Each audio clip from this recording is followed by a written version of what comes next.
Yeah, I mean, again, it comes back to the idea of population size, right? Whenever you're using random sampling, the size of your sample to, if you're looking at 95% confidence and above, you've got to have a formula there that takes into account the population size of your website. So I'd say if you've got a very large website, you're doing 250,000 unique visitors a month, your sample size will likely need to be a little bit higher just to enable you to generalize appropriately and also to drill into the segments. If you're a real small website, you can get away with a smaller sample.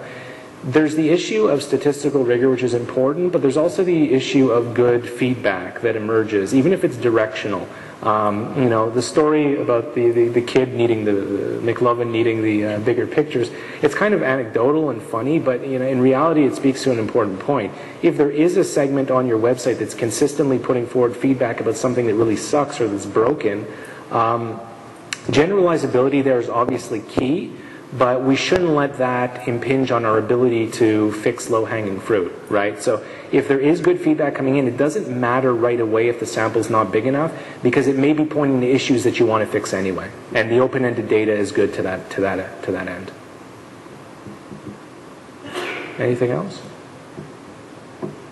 Okay. What percentage would you recommend for a smaller site? Yeah, a smaller site, I would say you want to be in around the 30% mark. I mean, test it. We're all about testing and experimentation, right? I mean, I would put the survey up at 30%, see what happens. If you're tiring out your visitors at that level, if there's fatigue because it's too high, play with the survey rate a little bit. But you want to, and if your traffic is smaller, you want to be able to drill down, get into the open-ended insights by segment. So at that point, I would say you may want to boost the sampling rate up a little bit.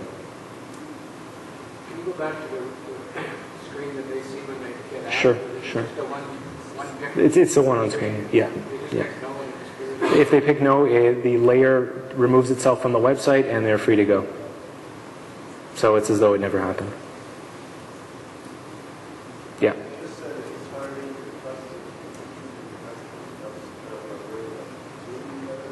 Well, what happens is sometimes, this depends on the maturity of your audience. We use a 30-day cookie to ensure that people aren't repeat solicitors, or there are no repeat solicitations. So I go to your site today, I take the survey, I'm cookied. Time 0 to 30, I don't touch you again, and then after that, I may go back to you for feedback. What we're increasingly finding now is that visitors are getting to be, especially in certain segments. Now, again, I'm not going to generalize here. It's an isolated problem, but in some segments with a very tech-savvy audience, they're probably killing either first or third-party cookies. We use a first-party cookie for 4Q.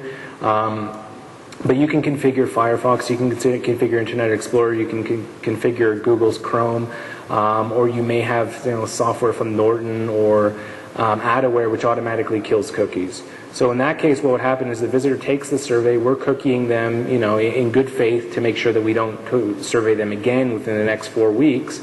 And they kill the cookies, they clean the cookies, and then they come back the next day and they get sampled again. That can happen if we have a very high sampling rate. It's a bit of a systemic problem, but unfortunately, due to the fact that a lot of visitors in some segments, particularly those with a high level of technical aptitude, are just, they're either, some of them don't even, the browsers don't even accept persistent cookies or session level cookies, so that's an issue too. But I caution that it's not an issue for everybody. It just happens at some points in time. Exactly. Anytime we show them the screen, they're cookied. So yes or no, we still don't bother them.